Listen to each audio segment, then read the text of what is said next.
So the day is off to a great start. My car ran out of gas last night while it was like 30 degrees outside, and I was in the driveway letting out all the water that I have in my radiator instead of coolant, because I've never put coolant in my car. And while I was letting the new coolant cycle through the car, it was idling for like 2 minutes, and yep, just died. So first thing in the morning, coming to get gas. We're in business now, baby! And after a wonderful morning, car's on the lift again at VPF. There's Ben working on, well, I'll just show you guys. So, Ben's already done all the beautiful fab work because I'm not that good. So, this is what the subframe looks like when it's finished, basically. So, you want to say anything about this before we throw it in? Not really. Just have to weld it on. You know, you weld the plate onto the subframe. You have to cut a bunch of stuff off, of course, but I just TIG welded everything, try to make it look nice, and then put some nice black paint on it to keep it from rusting. Yes.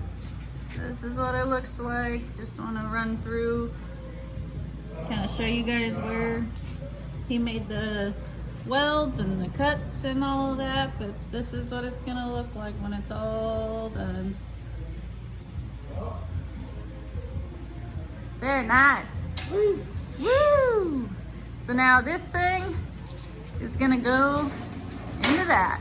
So really excited. I know I said I was gonna kind of go like step by step and show you guys how to do all this, but you know, I'm not really a fabricator and Ben is, and so, you know, to make things go by a little quicker, he knocked this out while I was at work, but I want to just give you guys a nice close-up of what the finished product should look like.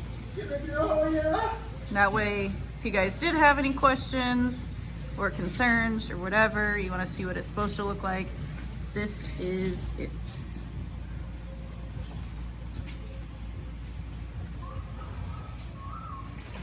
Alrighty, and be right back to show you what it looks like on the car.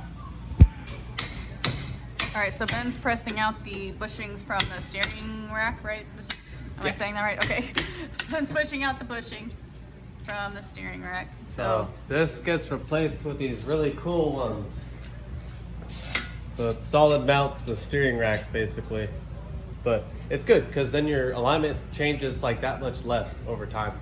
Yep. Cool. Stock rubber, poop.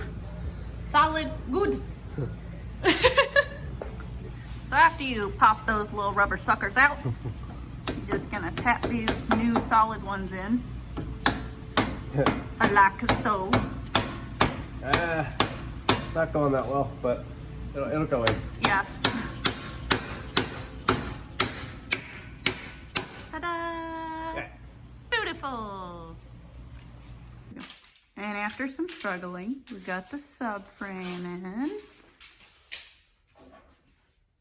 Here's what it looks like. Obviously, we haven't bolted in the arms, but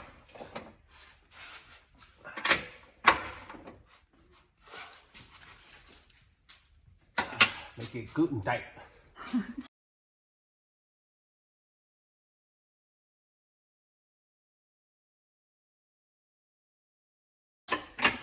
So there's the subframe. That's what it looks like in the car. Okay. These bushings are in the steering rack, and God damn. Electric impact, man. Oh. And we will be right back. Start off the thing with Ben is Jesus. So Ben is Jesus, apparently. He's got this little fancy, where is it? Where did he put it? So he has this like fancy, I shouldn't say fancy, but okay, kind of fancy wrench that he basically like kind of cut in half or whatever. And so he did that. Is that for literally just what you used it for? Yeah. The solenoid that's on the steering rack, you need to take that off. So he used that to take this off. which, I mean, it's loose. It's not off yet, obviously, but But it's about to be. about to be. So most people will maybe sometimes put like a pipe wrench around this and try to rotate it loose, but this part will just spin. So you have to get a wrench. That is, what size is this? 27 millimeters, and you got to make it like thin. So I did it about like half of what it's supposed to be. And then you're able to fit it on the back side like this. And you know, it's, unless you're gonna do this like a million times, it's kind of insane to buy this and do all that work. But since we break these off and put the bolts in there fairly often, it makes sense for us to have this. Right. Not for the average person. And so what that's going to be replaced with is this little guy right here. So nice and pretty. Also, check out this massive coffee that that the coffee place gave me this time. I definitely ordered a small, which is like that big, and they accidentally made a large. So yeah, I did not drink all this, by the way. If I did, I would literally have a heart attack and die. I gave like 2/3 of it to Charles because this happens to be like one of his favorite orders from that place. So anyways. So take this out and then, oh my God. You stick it in quick. The way the good Lord intended. And then see, this is the thing, you know. Let me zap this in just so it don't leak.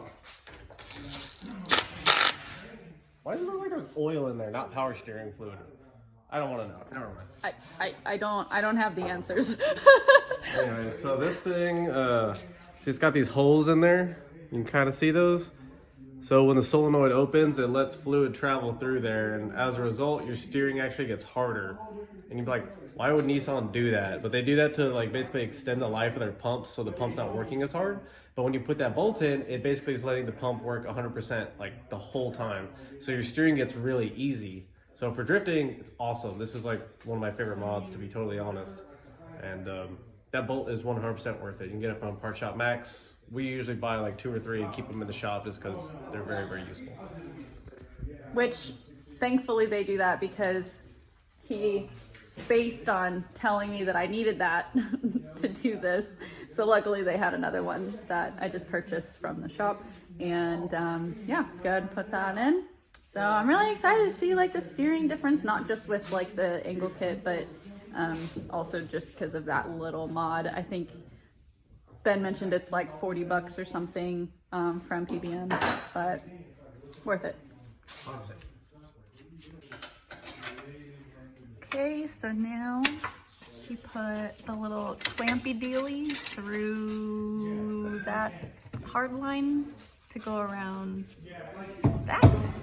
And then he's also putting in this little solid plate that goes in between the subframe and the rack.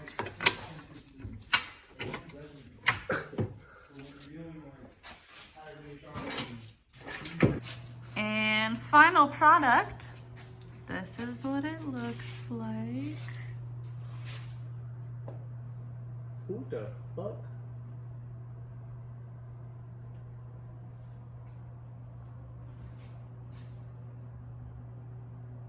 Ta-da! Good job, Ben. Side note, while you guys have your subframe out, check your engine mounts, because we just had to replace mine since it literally disintegrated. Like it fell out when my subframe was removed. This should not look like this. If you're wondering, if you don't know what they look like, this is supposed to be attached and it is not supposed to come out or be loose. But yeah, so this is what the stock motor mount looks like. They're rubber, so over time, with just the movement and the vibration of the motor, this happens, and your rubber just kind of like twists and turns and disintegrates, and then it's no longer connected. So that was the driver's side that literally fell out, and the passenger side is not much better. So let me see if I can do this with one hand or so. I put it back in to demonstrate. Now I can't get it out. This is what the other side looks like. So this was not completely out. It's still hanging on by one piece of rubber on one side, but there you go. Overall, it's pretty done for. So went ahead and replaced those while they were out. All right, so I totally forgot to film an outro on that whole install video, but anyways, thank you guys for watching. If you have any questions, I know that the install thing wasn't as thorough as I intended it to be, just because, you know, with me having my day job and then going to the shop, like Ben, you know, we gotta make it work somehow. So Ben did like all the cutting and welding for the subframe while I wasn't there. So if you guys have any questions, just leave a comment and, you know, we'll do our best to inform you guys and hopefully fill in any gaps if you need anything clarified. But other than that, again, thank you for watching, and stay tuned because next up is new intakes and a dyno tune. Peace out, Girl Scouts.